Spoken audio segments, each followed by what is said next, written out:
اینجا یکی هست که هر ثانیه خوابت رو میبینه، تو چشم تقویم با نبض ساعت منتظر میشینه. همیشه اون که غرق سکوت دست تو میخونه، درد لحظه رو کسی میفهمه که منتظر میمونه.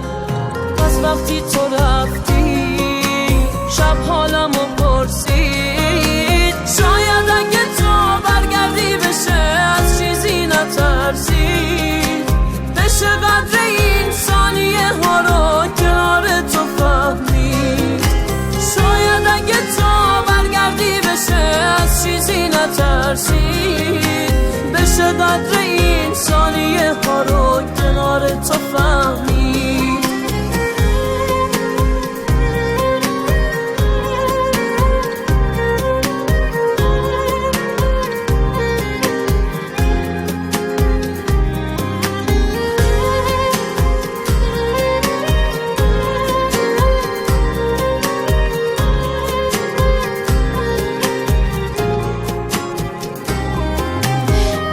تو برام لحن جاده ها صادقانه تر بود، هر مسافری که از راه رسید از تو بی خبر بود.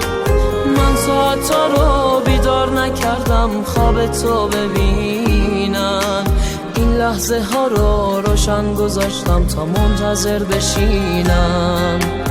از وقتی تو رفتی شب حالمو پرسید، شاید اگه تو برگردی بشه از چیزی نترسید، بشه قدر این ثانیه ها رو کنار تو فهمید.